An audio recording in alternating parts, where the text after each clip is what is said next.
Bularga meyli эми, өзүн оппозиция деп эсептеп, бийликке көзү кызарып, эптеп ар нерсени сүйлөп, элдин көзүнө жакшы көрүнүп, бийликке келиш керек деп аракет кылып жатышат дейли.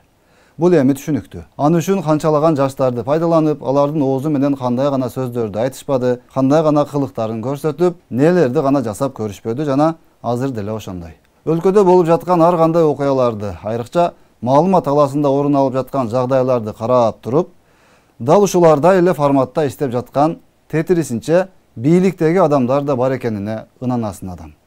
Карап көрсөңүз, мисалы, камалып жаткан айрым блогер же активисттердин постторунда, таркаткан маалыматтарында өтө күмөндүү моменттер аз эмес. Мисалы, өкмөттөгү же ак үйдөгү гана кишилерде доступ бар материалдар, маалыматтар керек болсо, документтин сүрөттөрү менен ошол биз бузуку деп жаман көрүп жаткан адамдарда, активисттерде болуп калып жаткан учурлар орун алып турду. Айрыкча Акылбек Жапаров премьер-министр болуп турганда, ага карата жасалган кара пиарларда, акыркы учурда жогорку сотко байланыштуу жагдайларда да дал ошондой фактыларга коомчулук күбө болуп жатты. Биз албетте Акылбек Жапаровдун же башкасынын таламын талашкан жерибиз жок. Ал дал ушул жол менен кызматтан кетти деп да айта албайбыз.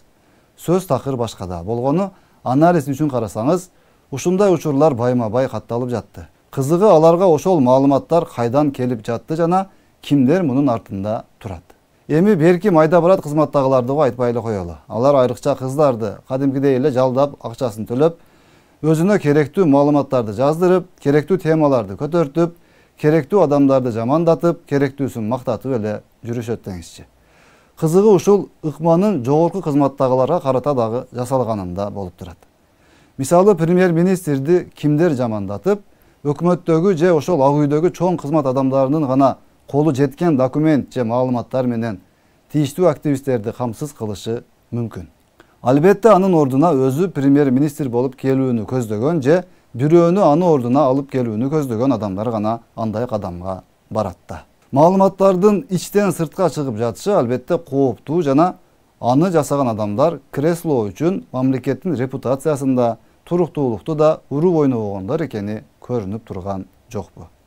Алардын жеке амбициялары үчүн кылып жаткан иштери бүтүндөй бийликке, айрыкча бийлик башчыларына, элдик тил менен айтканда, эки доско түздөн-түз терс таасирин тийгизип жатканын билишпейби? Же билип туруп ушундай кылып жатышкан болсо, анда бул от менен ойногондук эмеспи? Бийлик башчыларына карата сабатташ жана өлкөнүн туруктуулугу, улуттук коопсуздугу менен ойногондук эмеспи? Же аларга эмне, азыркы отурган кызмат орундары аздык кылып атабы? Андай болсо, тиги баланча активист бийликти жамандап жатат, терс маанай жаратып жатат, бузукулук кылып жатат деп бийлик башчыларына карап бирди сүйлөп, экинчи бети менен тиги активисттерге маалымат берип, материал берип, тигини жамандап бер, муну шыбап бер деп жаткан болсо, буга эмне десе болот? Анан албетте, андай иштер бекерден бекер эле акысыз жасалбайт да. Сага эч ким тийбейт, мына акча, дагы кандай маселең болсо чечип беремин деп туруп, анан жасалса керек. Антпесе, андай чоң адамдарга жөн эле анча-мынчасы асыла бербейт да. Документтерге жана маалыматтарга колу дагы жетмек эмес. Бул жагын эми эгер керек болсо, тийиштүү кызматтар жакшылап териштирсе, тез эле баары такталып калары талассыз. Жакшылап сураса, ошол айрым абакта отургандар деле ачыктап, баарын айтып беришсе керек. Бизде бузукулук кылып жаткандарды көбүнчө НПОлор каржылайт, ошолор айттырат, интрига кылдырат, анан оппозициямын дегендер ошондой иштерди кылдырат деп баарыбыз билебиз жана айтып жүрөбүз. Бирок бийликте жогорку позицияларда туруп алып, алардан кем калышпаган, ошолордой эле иштерди жасап жаткандар да бар болушу мүмкүн экени көбүнчө оюбузга келбейт эмеспи? Балким алар баары бир бизден көрбөйт, ошол НПОлордон көрөт деген таризде коркпой, үркпөй жүрүшкөндүр.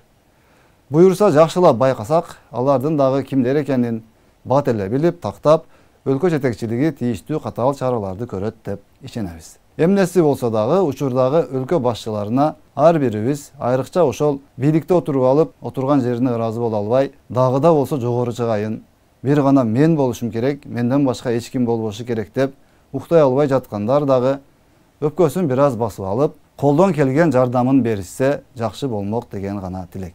Пешенесине жазган болсо, антип от менен ойнобосо деле премьер-министр болушат. Анан ал жер дагы жетпей калып, напсиси эми тез арада президент болушун керек деп кыйнап баштаса, көздөгөн максатына жетиш үчүн баарына даяр болуп тургандар, Andan ары кандай кадамдарга барышат болду экен деген ойлор да келет кишиге. Эмнеси болсо дагы өлкөбүздө тынчтык, элибизде токчулук, жерибизде жакшылыктар гана болсун.